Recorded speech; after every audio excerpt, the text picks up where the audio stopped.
Praise the Lord. 1 Timothy 5வது அதிகாரம் 8வது வசனத்தை படிக்கிறேன். ஒருவன் தன் சொந்த ஜனங்களையும் விசேஷமாய் தன் வீட்டாரையும் விசாரியாமற் போனால் அவன் விசுவாசத்தை மறுதலித்தவனும் அவ்விசுவாசியிலும் கெட்டவனுமாய் இருப்பான். இந்த வசனம் ரட்சிக்கப்பட்டவங்களுக்காக சொல்லப்பட்டிருக்கிறது.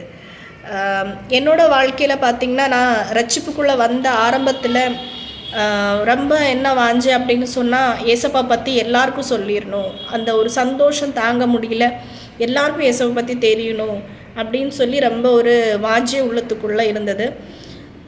அந்த நாட்களில் சபையிலேயும் யார் யார் ஊழியம் செய்ய விருப்பப்படுறீங்க அப்படின்னு சொல்லும்போது கைகளை உயர்த்தி ரொம்ப சந்தோஷமாக, ஊழியத்தை குறித்து எதுவுமே தெரியலன்னா கூட கைகளை உயர்த்தி எப்படியாவது ஆண்டவருக்காக ஊழியம் செய்யணும், உடனே செய்யணும், என்ன செய்யணும் அப்படின்னு சொல்லி ஒரு அதிகமான வாஞ்சி ஆண்டவர் கொடுத்துருந்தாங்க. அப்படியாகி ஆண்டவர் ரட்சிப்பின் பாதையில் வழி நடத்திட்டு இருக்கும்போது நான் வேலை எப்படி எனக்கு கிடைச்சது அப்படின்னு சொல்லி நான் என்னோடய ப்ரீவியஸ் வீடியோவில் சொல்லியிருக்கேன். எப்படி ஆண்டவருக்காக எனக்கு ஆண்டவரோடு நேரத்தை செலவு செய்யணும்னு நான் விரும்பும்போது, ஜபங்களும் சபையும் மிஸ் பண்ணாமல் நான் இருக்கணும்னு விரும்பும்போதும் எப்படி எனக்கு ஏற்ற ஒரு வேலையை ஏசப்பா கொடுத்தாங்க அப்படின்னு சொல்லியிருந்தேன். அந்த வேலையை நான் அந்த வேலையில் ஆண்டவர் அநேக காரியங்களை எனக்கு கற்றுக் கொடுத்தாங்க. ஒரு கட்டத்தில் என்னோட கல்யாணம் ஆன பிறகு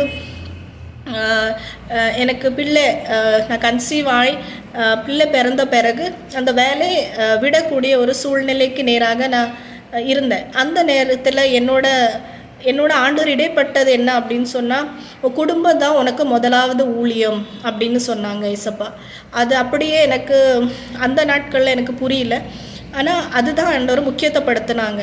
ஸோ நான் வெளியில் போய் ஊழியம் செய்யணும், ஆத்துமாக்களை ஆதாயப்படுத்தணும், நான் என்னோடய எண்ணங்கள் இருந்தாலும் அந்த நாட்களில் ஆண்டவர் என்கிட்ட அது பேசும்போது எனக்கு அதோட ஆழத்தை என்னால் புரிஞ்சிக்க முடியல. பட் அந்த வார்த்தை என்னை நோக்கி ஆழமாக என்னோடய ஹிருதயத்தில் அது பதிஞ்சிச்சு. ஓகே, ஆண்டவர் என்ன விரும்புகிறாங்கன்னா, நம்ம மற்றவங்களுக்கு போதிக்கிறதோ மற்றவங்களை ஆதாயப்படுத்துறது விட அதிகமாக நம்ம குடும்பத்தை எந்த அளவுக்கு நம்ம ஆயத்தப்படுத்திட்டோம், எந்த அளவுக்கு ஆண்டருக்குள்ளே நடத்திட்டோம், ஒழுங்குபடுத்திட்டோம் அப்படின்னு ஆண்டவர் ரொம்ப கரிசனையாக இருக்காங்கன்னு சொல்லி என்னோடய பாதையில் நான் புரிஞ்சுக்கிட்டேன்.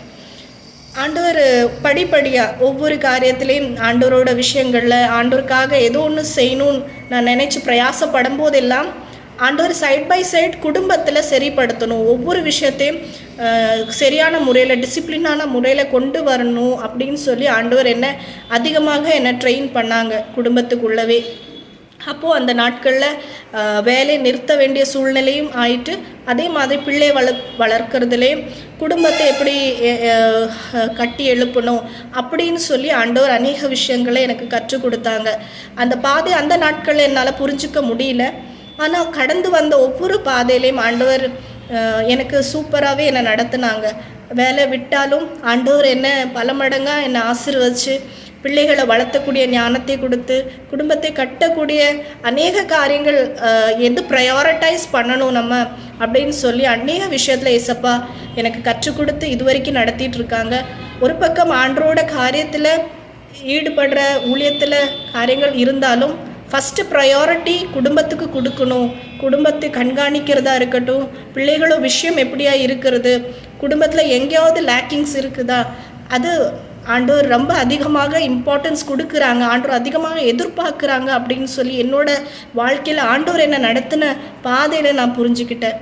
1 தீமோத்தி 3ஆம் அதிகாரம் 4வது வசனத்துலேயும் நீங்கள் படிச்சிங்களாலும் அந்த ஃபுல்லாக அந்த அதிகாரத்தை படிக்கும்போதும் ஒரு கண்காணி எப்படி இருக்கணும் அப்படின்னு சொல்லப்பட்டிருக்கு. நம்ம எவ்வளோதான் நம்ம வெளியே போய் ஊழியம் செஞ்சு என்னவா செஞ்சாலும் நம்ம குடும்பத்தில் ஒருத்தர் சரியில்லை, அவங்க சரியான முறையில் அவங்கள நம்ம வழி நடத்தலை அப்படின்னு சொன்னால் எல்லா பிரயாசங்களுக்கும் அதிகமாக ஒரு வீணாக ஒரு ஃபீல் நமக்கு வந்துடும்.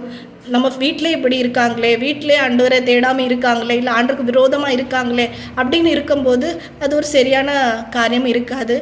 ஸோ வீட்டுக்குள்ளே நம்மளோட கணவர், நம்ம பிள்ளைகளை எந்த அளவுக்கு அவங்க ஆண்டவரோடு இருக்காங்க, ஆண்டவருக்கு பிரியமாக நடக்கிறாங்க, நம்மளோட ஆத்மா நம்ம எந்த அளவுக்கு ஆண்டவருக்கு சரியாக இருக்கிறோம், அது எல்லாமே நம்ம கவனிக்கணும். நம்ம வீடு கட்டப்படும் போது ஒரு சாட்சியாக இருக்கும். ஆண்டோட வசனம் சொல்லுது, கண்மலையாக கிறிஸ்துக்குள்ளே கட்டப்படுகிற வீடு இருக்கிறதுவான் புத்தி உள்ள ஒரு மனுஷனுக்கு ஒப்பாய் இருக்கிறான்னு சொல்லி ஆண்டவர் வசனத்தில் எழுதியிருக்காங்க. ஸோ நம்ம புத்தி உள்ளவங்களாக கிறிஸ்துக்குள்ளே நம்மளோட வீடு கட்டப்பட்டு நம்ம ஊழியம் செய்து சாட்சியாக நிற்கும் போது அது இன்னும் மகிமையாக இருக்கும். அதுக்காக அதிகமாக பிரயாசப்படணும். நம்ம சுவிசேஷம் ஊழியம் செய்கிறது நல்லது, நம்ம வெளியே போய் ஊழியம் செய்ய பிரயாசப்படுறது நிச்சயமாக நல்லது. ஆண்டவர் நிச்சயமாக அதை ஆசீர்வதிப்பாங்க, ஆசீர்வதிக்காமல் இருக்க மாட்டாங்க. ஆனால் நம்ம சொந்த குடும்பமும் நம்ம கண்காணிச்சுட்டே தான் இருக்கணும் அப்படின்னு ஆண்டவரோட ஒரு பிரதானமான ஒரு எதிர்பார்ப்பு இருக்கிறது அப்படின்னு சொல்லி நான் சொல்ல வரேன். என்னோடய வாழ்க்கையில் ஆண்டவரோட எதிர்பார்ப்பை நான் புரிஞ்சுக்கிட்டேன். முக்கியமாக நம்ம குடும்பத்தை அதிகமாக முக்கியத்தைப்படுத்தி தான் ஆகணும். கண்டிப்பாக பிரச்சனைகள் வரும், குடும்பத்தில் சில சூழ்நிலைகள் ஏற்படலாம். பட் அதில் எப்படி ப்ரையாரிட்டைஸ் பண்ணி ஏசப்பா என்ன விரும்புகிறாங்க, நம்ம குடும்பத்தில் எந்தெந்த பகுதிகளில் இன்னும் கட்டப்பட வேண்டியது இருக்குது, அது நாம் கவனிக்காமல் நம்ம ஊரெல்லாம் நம்ம ஆதாயப்படுத்திட்டு நம்ம குடும்பம் ஆதாயப்படுத்த முடியல, நம்ம சொந்த ஆத்மாவை ஆதாயப்படுத்த முடியல அப்படின்னா எல்லாமே வீணாயிடும். ஆண்டவருக்கே மகிமை உண்டாகட்டும்.